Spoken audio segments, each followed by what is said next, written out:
Welcome back to my channel. It's day 7 of the 30-day financial education challenge. Today, we are going to be talking about one of the holy grails of financial management, and it's called budgeting. Now listen, budgeting isn't just about tracking your numbers. It's about discipline, it's about control, and it's about respect for your money. When you have a budget, it gives you the power to say no to unnecessary expenses. Conversely, it also gives you the power to say yes to what truly matters.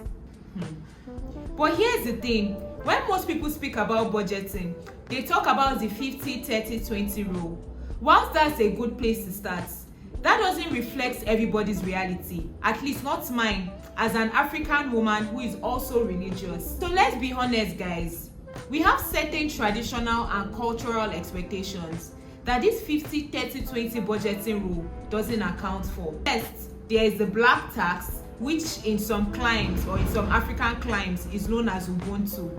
Then if you're a person of faith like me, there's almsgiving, there's tithing, there's charity, which are not optional.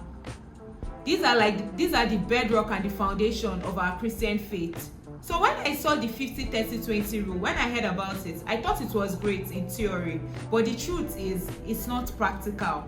And that's why today, I'm sharing a different, more practical and a tested budgeting approach with you. Hold up guys, I can't take credit for this model. I can't take credit for this template. I actually learned it in my local church, right? And I adopted it. I thought it was really practical. I thought it reflected my reality, and I thought to share with you guys today.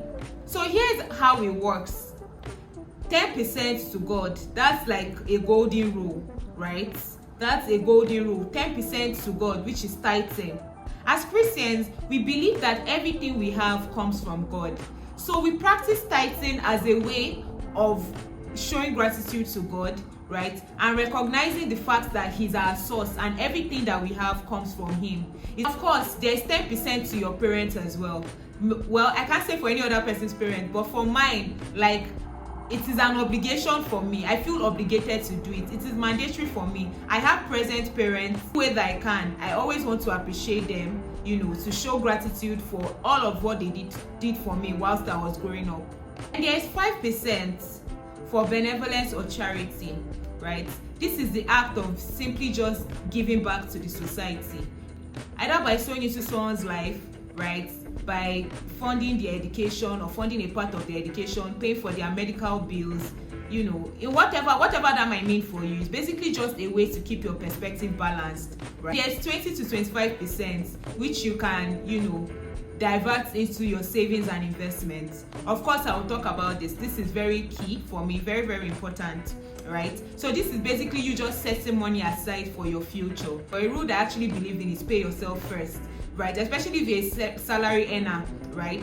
Once that money comes into your account, before you do anything, just set out a portion for your future, for your future, for your future. It's really, really important. I had to say that 3 times. And then 35% of your income, you use that to fund your monthly expenses, feeding, transportation, rent, whatever that might look like for you. You set aside 35% of your income to fund that.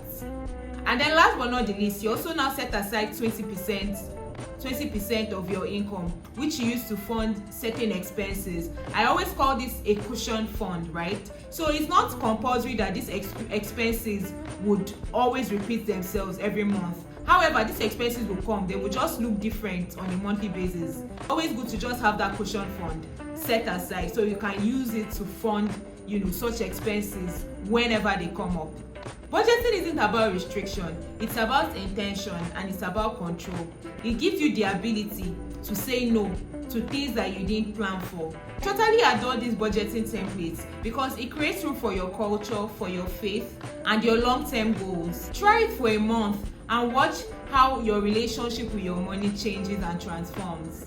So guys, if you found this helpful, please don't forget to hit the like button. Don't forget to drop a comment as well. Also, don't forget to hit the subscribe button and turn on the notification bell.